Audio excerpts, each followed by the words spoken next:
বাবার জন্য করণীয় আমার উপরে কিছু হক আছে, কিন্তু বাবার উপর আমার জন্য করণীয় কিছু হক আছে, যে হ্যাঁ আছে। তা আমার বাবা তো আমার এগুলো কিছুই করেন নাই, তাহলে আমি তো নীতিগুণ নৈতিকতা কিছুই জানি না। বিজ্ঞান আমাদেরকে গতি দিয়েছে, আমাদের পড়াশোনার কোয়ালিটি বাড়ছে, অনেক কিছুই হচ্ছে, কিন্তু নীতি নৈতিকতা, নৈতিক স্খলন, যত আমরা শিক্ষিত হচ্ছি, শিক্ষিত পাপী হচ্ছি। আল্লাহ মাফ করেন, কিছুদিন আগে দেখলাম একজন সম্মানিত মা উনি ইন্তেকাল করে পড়েছিল, অথচ ওনার সন্তানরা সবাই অনেক শিক্ষিত। এটা শুধু ওই ঘটনাই না, এরপরেও মিরপুরে আরো দুই জায়গায় এমন ঘটনা ঘটেছে, সেই পল্লবীতেই। কতটা হৃদয় বিদারক, কত হৃদয় বিদারক, অথচ সবাই শিক্ষিত, সবাই শিক্ষিত।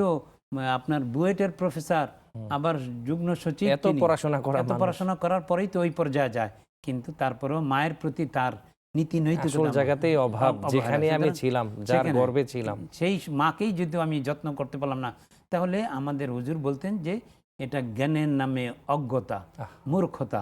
হ্যাঁ, আসলে ইলমের নামে জাহালত। তো এটা যেই শিক্ষা আমার নীতি নৈতিকতা জাগাতে পারে না, ওটা আসলে শিক্ষা না, ওটা দুনিয়ার আসলে উনি চমৎকার বলেছেন, এটা জ্ঞানের নামে অজ্ঞতা। আসলেই দুনিয়ার খাওয়া দাওয়ার জন্য একটা প্রসেস হতে পারে, হ্যাঁ, কিন্তু যে ওই যে আপনার দেখবেন বাসের মধ্যে বা আলোকিত মানুষ চাই লেখা থাকে, তো যেই কিতাব পড়লে, যেই নীতি নৈতিকতা সম্বলিত কিতাব অধ্যয়ন করলে, বই পড়লে আপনার আলোকিত মানুষ তৈরি হবে, সেটা তো সাবজেক্ট তো চাই, সিলেবাস তো লাগবে। জ্ঞানী তো আসলে সবাই, কিন্তু আলোকিত জ্ঞানী হ্যাঁ, আলোকিত মানুষ চাই। আলোকিত মানুষ হতে গেলে আলোকিত সিলেবাস লাগবে, আর আলোকিত সিলেবাসটাই হলো কোরআন হাদিসের নীতি নৈতিকতা শিক্ষা।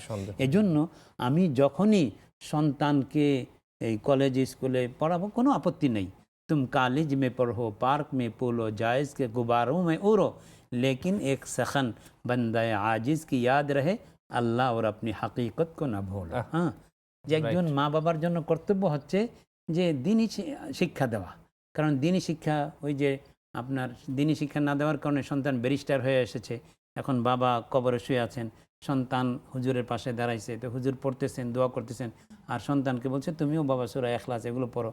তো what Surah Ikhlas, what Surah Yasin, what বলছে, তখন হুজুরের রাগ এসেছে যে তুমি এগুলো কিছুই জানো, তাহলে বাবার কবরে লাথি দাও।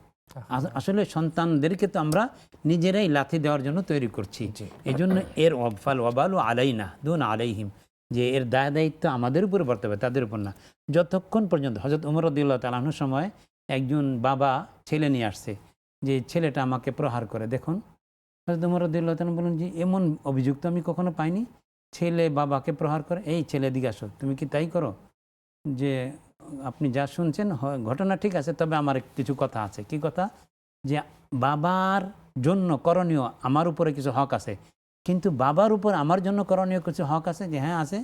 যে তুমি যখন দুনিয়া আসনি, তোমার আসার জন্য উত্তম মায়ের ব্যবস্থা করা, এবং তুমি আসলে সুন্দর নাম রাখা।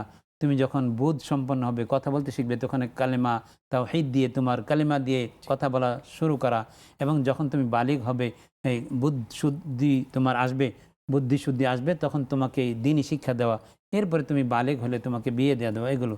তা আমার বাবা তো আমার এগুলো কিছুই করেন নাই, তাহলে আমি তো নৈতিকতা কিছুই জানি না। হযরত ওমর রাদিয়াল্লাহু তাআলা ওই বাবাকে বললেন, আপনাকে যে এখনো আস্ত রেখেছে, এই জন্য শুকরিয়া আদায় করেন। জি, অনেক শুকরিয়া। হ্যাঁ, এই জন্য নীতি নৈতিকতার আসলে স্খলন, শিক্ষার অগ্রগতি হচ্ছে, বিজ্ঞানের অগ্রগতি উন্নতি সাধিত হচ্ছে, কিন্তু তত বেশি নীতি নৈতিকতা স্খলিত হচ্ছে আমাদের সমাজে।